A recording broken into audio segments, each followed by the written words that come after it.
हरिण जन्म नरकाची पैजाना यमाचा पाहुणा प्राणी होया. तरी मी काय करायचं आपल्या हातात आहे. यमाचा पाहुणा प्राणी होय. या ठिकाणी आम्हाला यमाच्या तावडीत जावं लागेल. मग यमाच्या तावडीत गेल्यानंतर यम काय आपला आदरात तिथे करणार नाही. ते नाही म्हणत बसा तुम्हाला चहा करतो, कॉफी करतो, थोड्या खाऱ्या खायला देतो चहा संग, असं नाही म्हणत. नाही, त्या यमाशी करुणा बाहेर काढिता कुणी प्राणा. या ठिकाणी एकदा का त्याचा प्राण हरण केला मग त्याच्या पुढचा प्रवास हे साधू संत सांगतात. मारिती तोडीती घोडी मारिती तोडीती घोडी निष्ठुर मारिती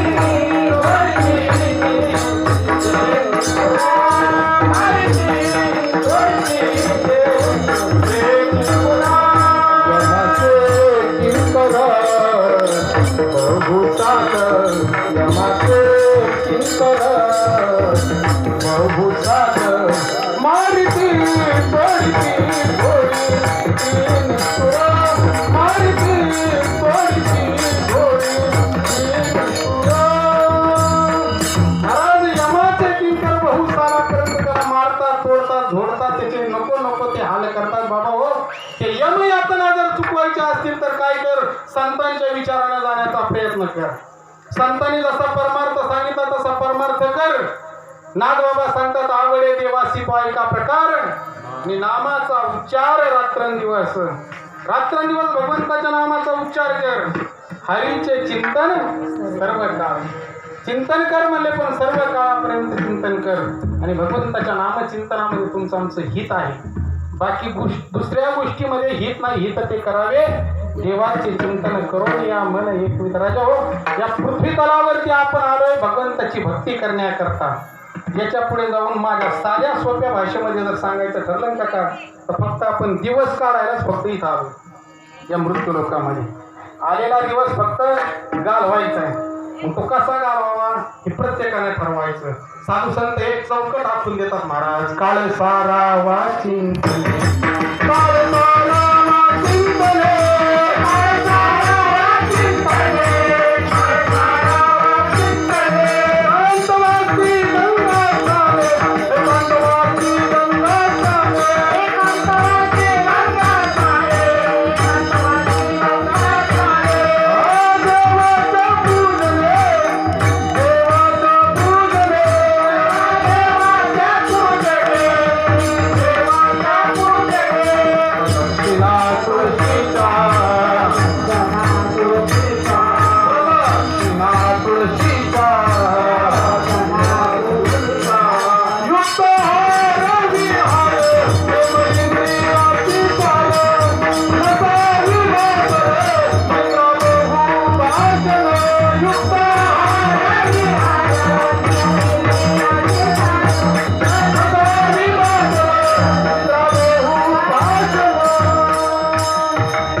चिंतने एकांतवासी गंगास्नाने देवाच्या पूजने प्रदक्षिणा तुळशीच्या युक्त आहार विहार नेम इंद्रियासी सार नसावी भास्कर निद्रा बहु भाषण. म्हणजे जास्त बोलू नये, जास्त झोपू नये, जास्त काही प्रपंचाचा अतिरेक होईल असं काही करू नये. फक्त काळ चिंतनामध्ये घालवावा.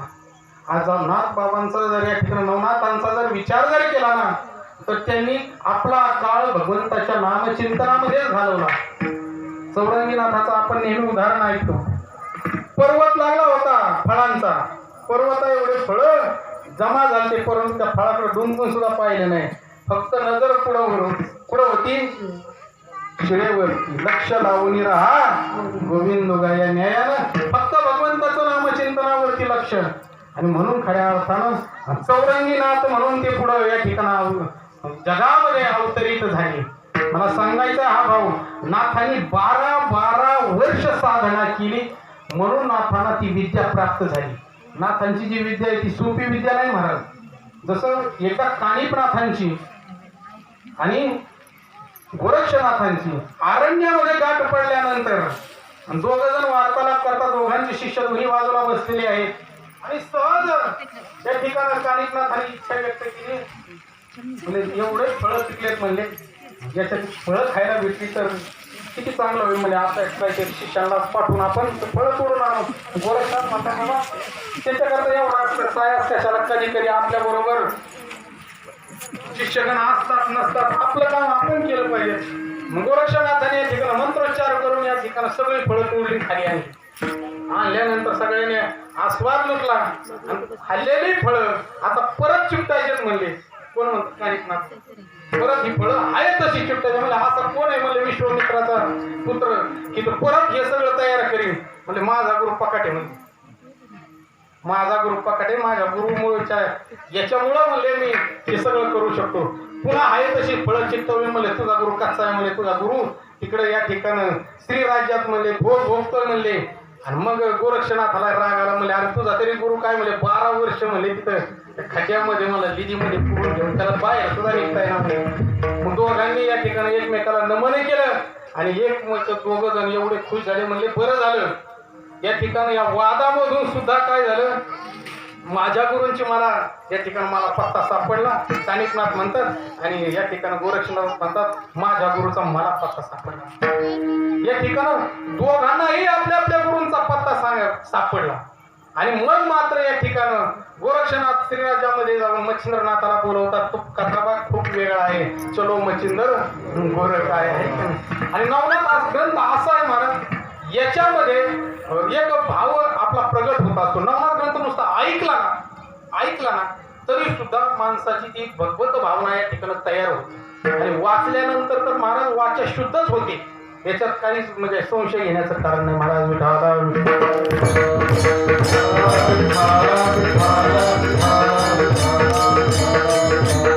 म्हणून नवनाथ ग्रंथ वर्षातून एकदा तरी वाचलाच पाहिजे ज्ञानेश्वरीचं नित्य वाचन असलं पाहिजे या ठिकाणी थोडा काळ का होईना परंतु या ठिकाणी गाथेची काही प्रमाण गाथेची काही अभंगवाणी आपण वाचलीच पाहिजे का बरं हे सगळं भांडवल आपल्या करताय बरं साधू संतांना याच्याकरता किती त्रास सहन करावा लागला मग या त्रासामधून सुद्धा त्यांनी आपल्याकरता एक ग्रंथ संपदा निर्माण केली परंतु कधी कधी खंत वाटते महाराज या ठिकाणी कोट्यावधी रुपयांचा बंगला असतो परंतु जर प्रवचनाला जर गेलं ना तर ज्ञानेश्वरी आणा म्हणलं की ते आमच्या घरात ज्ञानेश्वरी म्हणून आत्ताच्या कीर्तनकाराला ज्ञानेश्वरी घेऊन फिरावं लागतं माझ्या गाडीची एक ज्ञानेश्वरी असती घरी एक असती आणि पटकुनी नाही सापडली जुन्या घरात सुद्धा एक ज्ञानेश्वरी हे सगळं कशा करता मी सांगतोय की कितीतरी आपण या ठिकाणी प्रगती केली असं आपल्याला वाटतं परंतु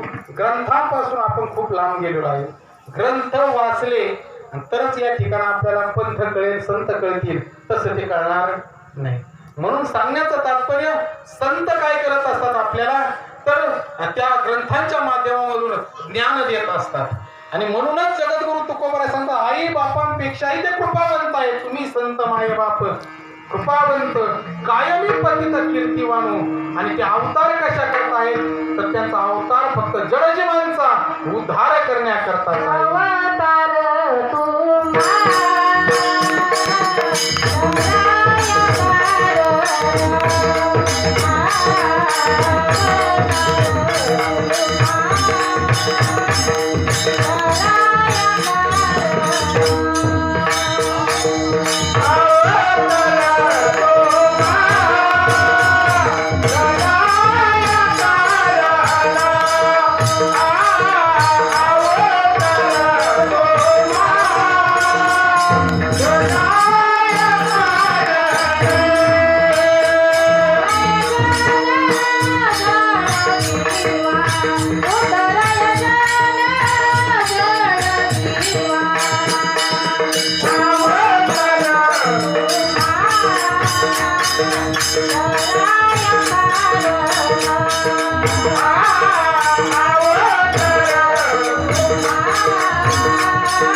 भूमिका बघा. संत कितीही दुराचारी असला ना की जो विषयासक्त आहे अशा माणसाला सुद्धा परत पूर्वपदावरती आणतात. आपण नेहमी उदाहरणार्थ वाल्या पळत किती पातकी होता, किती दुराचारी होता, वाटणारे होता वाल्या पळत, परंतु त्याला ताळे वाढला नारद महर्षीने. ज्यावेळेस नारद महर्षीने वाल्या पळाला पकडलं आणि आता मारणार, वाल्या पळी सांगतो बाबा तू मारी नका मला, परंतु हे सगळं जर तू पाप करतोय ना याच्यामध्ये तुझ्या घरचे वाटे तरी आहेत का? ते म्हणले नाही सांगता यायचे, पण म्हणले विचारून ये म्हणले तू आधी. नाही रे म्हणले तू पळून जाशील, मला झाडाला बांधून ठेवा म्हणले, पण आधी विचारून ये. मग नारद महर्षींनी वाल्या पळ्याला झाडाला बांधलं. आपलं वाल्या पळ्याने नारद महर्षीला झाडाला बांधलं. हाय तर जागे म्हणाय वाल्या पळ्याने नारद महर्षीला झाडाला बांधलं आणि बांधल्यानंतर या ठिकाणी वाल्या पळी घरी गेला पळत. विचारलं घरच्या मंडळीला, अरे मी हे सगळं करतोय तुमच्याकरता, रात्रीचा दिवस करतोय, हाडाची काड्या करतोय, रक्ताचं पाणी करतोय, तर तुम्ही माझ्या पापामध्ये वाटेकरी होता का? तेवढ्यामध्ये बायकोन निमित्त केलं विंचू चावल्याचं, मोठे ठाय बॉम्बलायला लागले माझ्या भाषेत. आणि मग ते म्हणजे आता मला ज्या वेदना होतात ना याच्या निम्या वेदना घेतात वाटून. ते म्हणलं हे बाबा ज्याची वेदना ज्याची त्याला म्हणले, मग याच्यात कसं काय वाटे करू म्हणले, मग तुम्ही सगळं पाप करता त्याच्यात आम्ही कसं वाटे करू. फटकून डोक्यात प्रकाश पडला आणि वाल्या पळी पळतच आला. नारद महर्षीचे पाय धरले, बाबा मी जे सगळं करतो ना बाबा याच्यातलं कोणी वाटा घ्यायला तयार नाही. मग नारद महर्षी सांगतात, बाबा रे अरे तुझा जन्म याच्या करता नाही, तू भगवंताची भक्ती करण्याकरता भगवंताने तुला जन्म दिलेला आहे, आता तू भगवंताचं नामस्मरण कर. मग वाल्या कोळ्याने किती भगवंताचं नामस्मरण केलं आपण ऐकतो. वाल्या कोळ्याच्या अंगावरती वारुळ चढलो, म्हणजे इतके दिवस तो या ठिकाणी ती भगवंताची नामसाधना करत होता. तवा वाल्याचा वाल्मिकी ऋषी फुकट झाला नाही महाराज. आम्ही आज माळ घातली की आम्हाला असं वाटतं की उद्या कीर्तनकार व्हावं, उद्या प्रवचनकार व्हावं, उद्या असं करावं. तसं जमत नाही बाबा. कबीर महाराज तर एवढं सुंदर वर्णन करतात, म्हणले थोडीशी भक्ती करतो, सुईचं दान करतो म्हणले, आणि या ठिकाणी ताचा उंच करून पाहतो विमान न्यायला आले का म्हणले. असं नसतं जमत, त्याच्याकरता साधनेची गरज आहे. जगद्गुरु तुकोबरायांकडे जर पाहिलं तर त्यांनी त्यांच्या जीवनामध्ये साधना केली. भंडारा रामचंद्र डोंगरावरती, आणि ज्या डोंगरावरती बसून जगद्गुरु तुकोबराय भगवंताचं नामचिंतन करायचे ना, तिथली वृक्ष वेली झाडं झुडपं सुद्धा भगवंताचं नामस्मरण करत होते. पशु पक्षी प्राणी सर्वांवरती त्या नामाचा प्रभाव पडलेला होता. नवे नवे जगद्गुरु तुकोबराय कासेच्या टाळामधून हा भंग गात नव्हते महाराज. दगडाचे टाळ घेतले त्या काळामध्ये, आणि त्या दगडाच्या टाळामधून वर्णन केलं महाराज. गोड वर्णन करतात संत महात्मे. तुकोबाची अमृतवाणी देवाची पडतानी, तुकोबाची अमृतवाणी देवाची पडतानी, दगडाच्या टाळामधून गायले अभंग, दगडाच्या टाळामधून गायले अभंग. दगडाच्या टाळामधून सुद्धा अभंग गाऊन घेतले महाराज. ही किमया हे सामर्थ्य केवळ कशाचं आहे तर ते नामाचं आहे. कबीर महाराज भगवंताचं नामचिंतन करता करतात शेला विकतात. अरे तो शेला सुद्धा ज्यांच्या घरी विकला गेला तिथं जाऊन भजन करतो. शेलेला कळतं भजन करायचं, जनाबाईच्या गौऱ्यांना कळतं भजन करायचं, पण आमच्या जिवंत माणसाला कळत नाही भजन करायचं. आणि हे करावं म्हणून तर संत महात्मे पोटतिडकीनं, तळमळीनं, प्रामाणिकपणानं या ठिकाणी कीर्तनाचं माध्यम करून महाराज तुम्हाला आम्हाला उपदेश करतात. बाबा परत परत मनुष्य जन्म आहे. बरं या मनुष्य जन्मामध्ये आलात ना, मृत्यू कधी हे पण सांगता येणार नाही. आपल्याला किती आयुष्य आहे हे आपलीच आपल्याला माहित नाही. कोणी ठामपणाने सांगू शकत नाही मी इतक्या वर्ष जगेल, मी इतक्या वर्ष या ठिकाणी या मृत्यूलोकामध्ये राहील, कोणी ठामपणाने सांगू शकत नाही. आणि आताचा काळ जर पाहिला तर 60, 70, 75 वर्ष झालं की माणूस या जगाचा निरोप घेतो. आयुर्मान माणसाचं कमी कमी होत चाललेलं आहे. प्रत्येक पिढी 10-10, 15-15 वर्षाने रिवर्स होत चालली. आपले आजोबा जितके वर्ष जगले तितके वर्ष वडील जगले नाही, वडील जितके वर्ष जगले तितके वर्ष आपण जगू शकत नाही. का? ही कालगती आहे.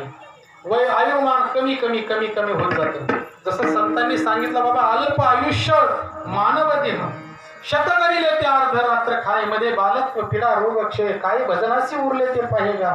त्याच्याकडे 100 वर्षाचं आयुष्य धरलं तर निम्म झोपेत जात आहे. काही रात्रीची झोपत येत दिवसाची झोपत येत त्यांचं तर दीडपट झोपीतच जातं का काही काही बालपणामध्ये जातं काही तारुण्याच्या मदमस्तीमध्ये जातं. मग महाराज माणसाकडे भगवंताचं चिंतन करण्याकरता किती वेळ राहतो म्हणून माणसाने विचार करावा. आपल्या डोळ्या देखत गेलेत ना महाराज. आजा मेला पंजा मेला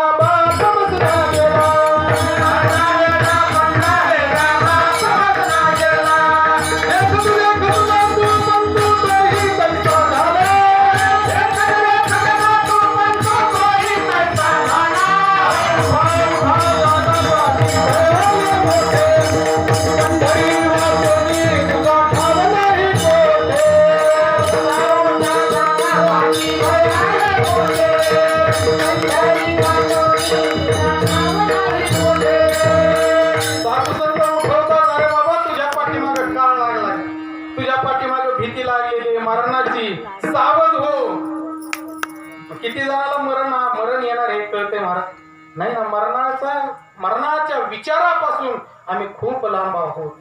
म्हणून कबीर महाराज सुंदर असं वर्णन करतात. चलो मुसाफिर बिस्तर बांधो गाई आने वाली. चलो मुसाफिर बिस्तर बांधो गाई आने वाली है. राम नाम का टिकट डालो घंटी बजने वाली. राम नाम का टिकट डालो घंटी बजने वाली. महाराज राम नामाचं तिकीट फाडून मग बसा. जसं शिरोला जायचं असतं तर शिरोला गेल्यावर नाही तिकीट फाडी आपण कुडून इथून बसतो ना त्या टाइमला तिकीट फाडून बसतो.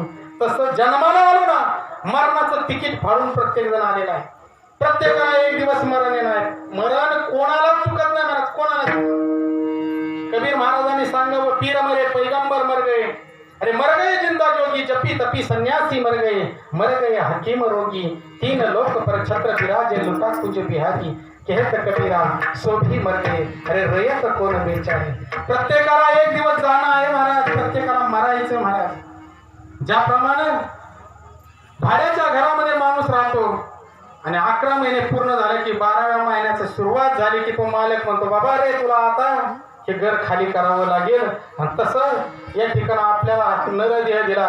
हे एक भाड्याचंच घर आहे. हे भाड्याचं घर काही 1400 वर्ष वापरलं बाबा. चांगदेव महाराजांनी किती वर्ष वापरलं 1400 वर्ष वापरलं. पण जावं लागलं. एक दिवस मरण येणार आहे म्हणून सुभाषितकार गोड वर्णन करतात. जिंदगी एक किराए का घर है. जिंदगी एक किराए का घर है. एक ना एक दिन बदलना पड़ेगा. एक ना एक दिन बदलना पड़ेगा. जिंदगी एक किराए का घर है. जिंदगी एक किराए का घर है. एक ना एक दिन बदलना पड़ेगा. एक ना एक दिन बदलना पड़ेगा.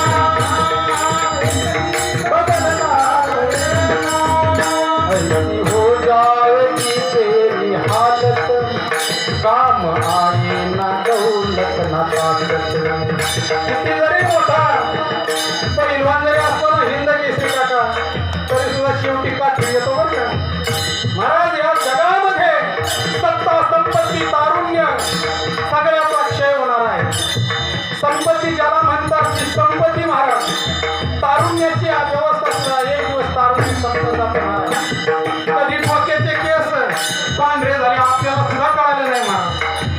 बोलता बोलता महाराज वृद्धापकाळाकडे माणूस झुकला जातो.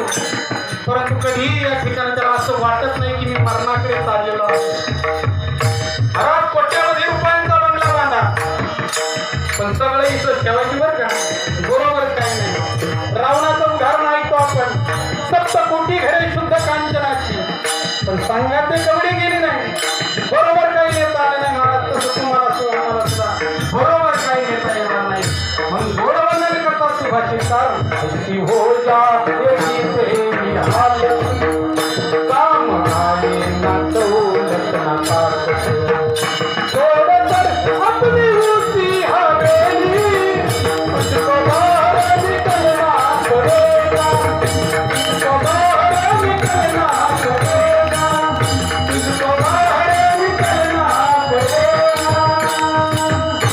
जावं लागणार महाराज एक दिवस सोडून.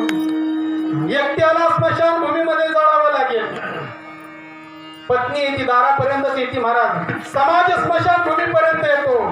परंतु या ज्यावेळेस प्रेत पेटवलं जातं ना महाराज, सगळे निघून येतात महाराज. एकट्याला त्या स्मशानभूमीमध्ये जळावं लागतं. मग कबीर महाराजांनी बोलावं, महाराज हाड जले जैसे लकडी की मोली, बाल जले जैसे घास की कोली. या ठिकाणं तशा पद्धतीनं तुमचं आमचं या ठिकाणं जीवन संपणार आहे. म्हणून जीवन संपण्याच्या आधी सावध व्हा. आपले हित साधून घ्यावे, आपले हित साधून घ्यावे, आपले हित साधून घ्यावे. मराठी सावे, आपले हित साधून घ्यावे, आपले हित साधून घ्यावे, आपले हित साधून घ्यावे. मरण येण्याच्या आधी सावध व्हा. आणि सावध होण्याकरता मनुष्य जन्म आहे. साधू संत सुद्धा सावधान करतात तुम्हाला आम्हाला. उठा जागे भरे आता, स्मरण करा पंढरीनाथा, भावे चरणी ठेवा माता. आणि चुकवी व्यथा जन्माच्या गोड वर्णन करतात संत महात्मे. धनदारा पुत्र बंधू सोय रे पिशुना, सर्व मिथ्य हे जाणून, शरणारी घा देवासी.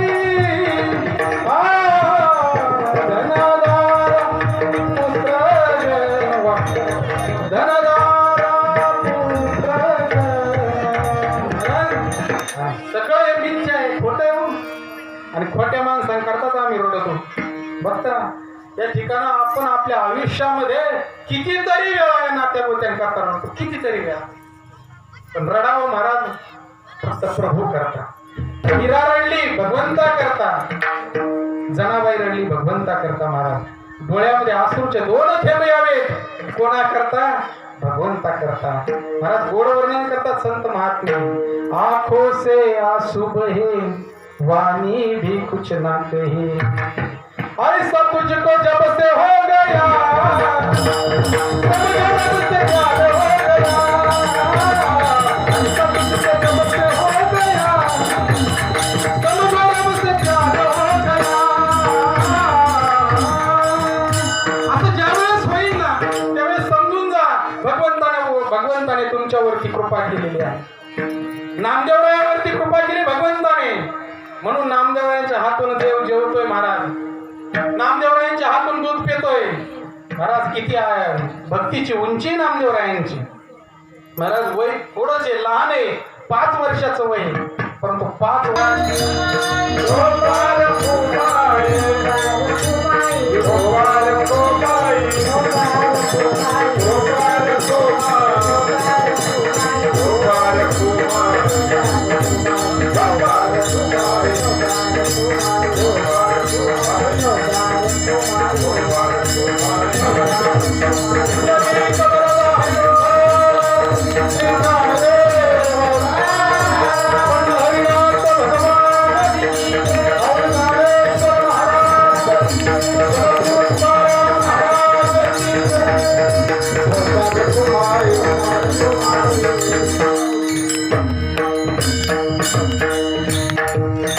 संतांचा अवतार प्रयोजन फक्त तुम्हाला मला दिशा देण्याकरता बाबा. आणि माऊलींना किती मोठं कार्य केलं या जगाकरता महाराज. म्हणून या ठिकाणं सांगण्याचं तात्पर्य संत येतात आणि काय करतात ते वाढावया सुख भक्तिभाव धर्म आणि कुळाचार नाम विठोबाचे. भक्तिभाव वाढवण्याकरता येतात. म्हणून आजही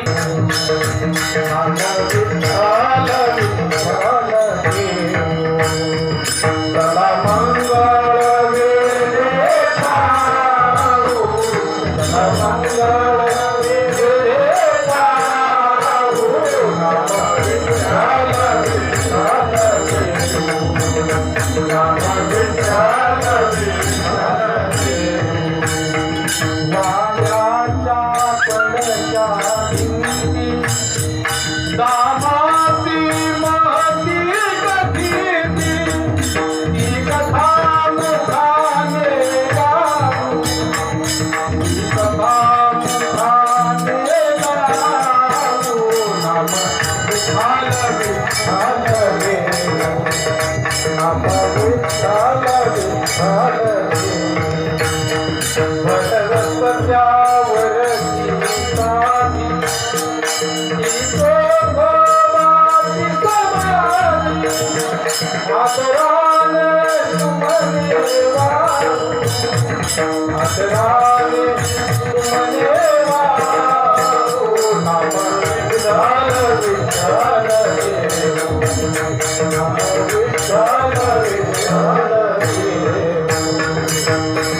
भगवंताचं नामचिंतन करा बाबा हो आणि वाचा पवित्र करा. जन्मात